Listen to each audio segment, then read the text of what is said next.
بسم اللہ الرحمن الرحیم۔ جھوٹ ام الخبائث برائیوں کی جڑ ہے، کیونکہ اس سے معاشرے میں بے شمار برائیاں جنم لیتی ہیں۔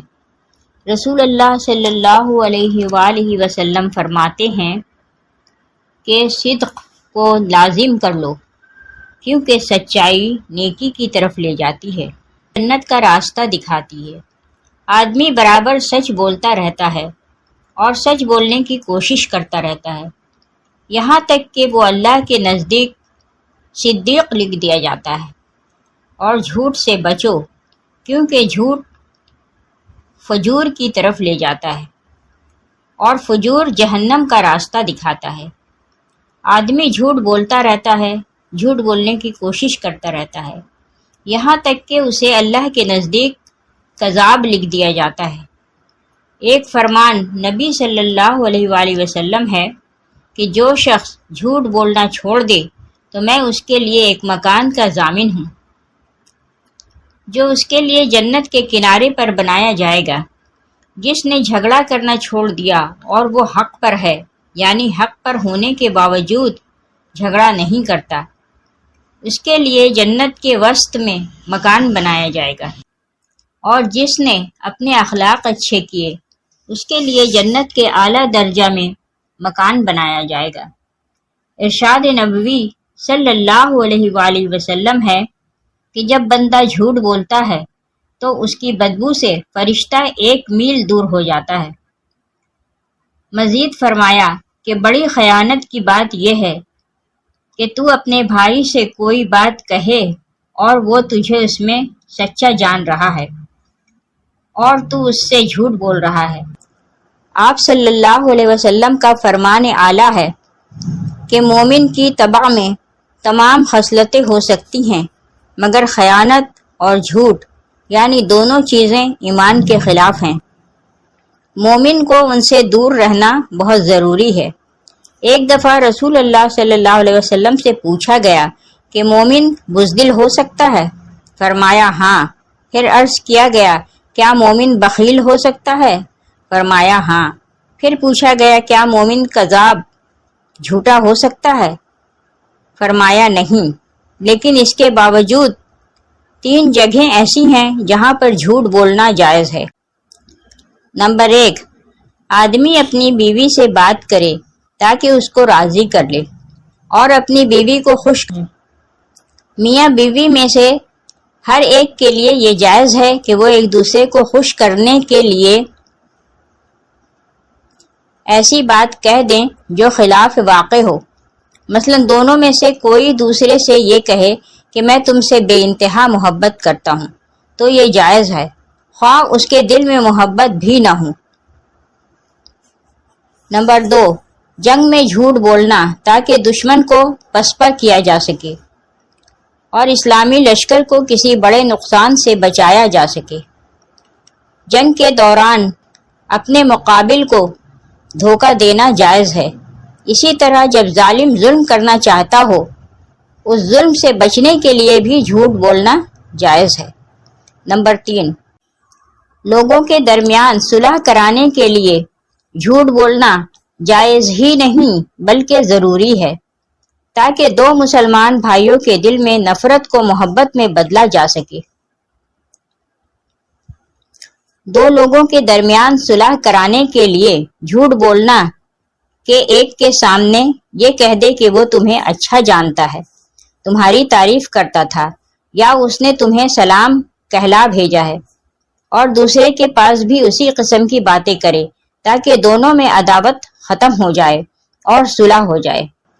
رسول اللہ صلی اللہ علیہ وسلم نے ایک بڑھیا سے فرمایا کہ بوڑھی عورتیں جنت میں نہیں جائیں گی۔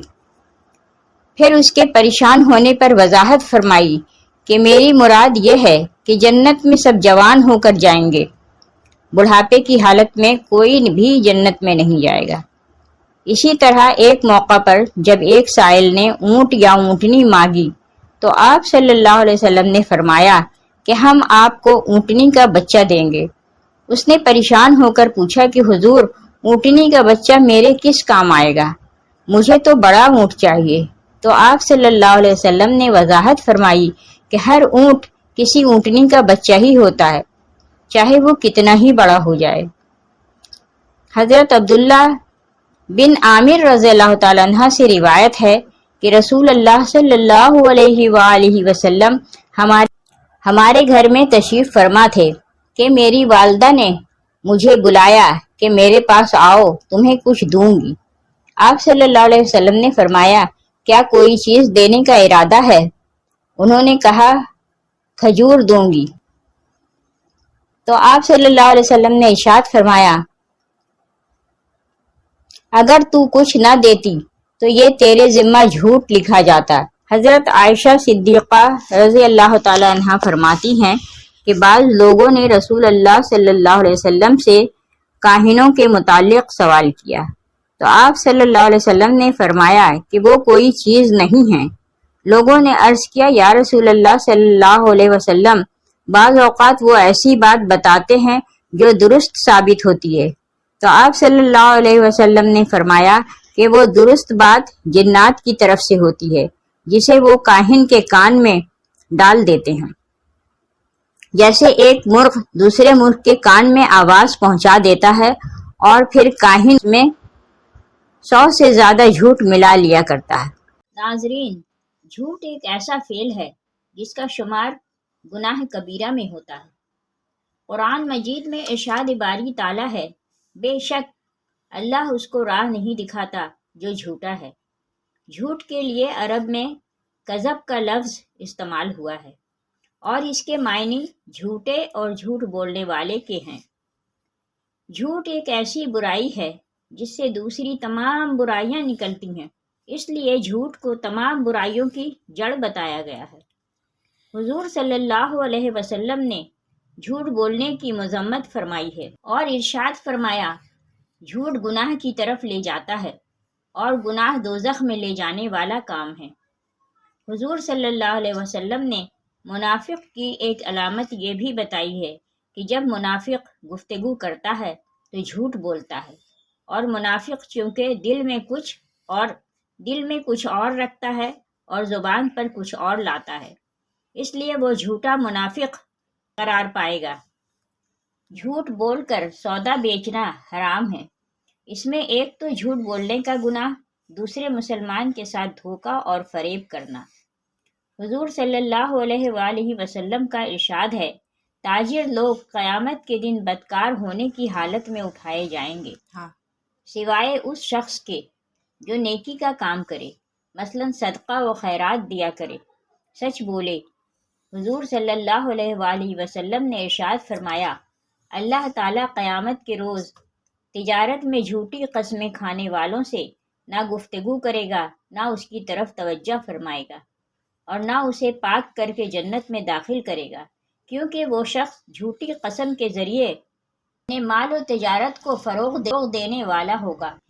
حضور صلی اللہ علیہ وآلہ وسلم نے ارشاد فرمایا ہے، سچا اور امانت دار تاجر قیامت کے دن نبیوں، صدیقوں، شہیدوں اور ولیوں کے ساتھ ہوگا۔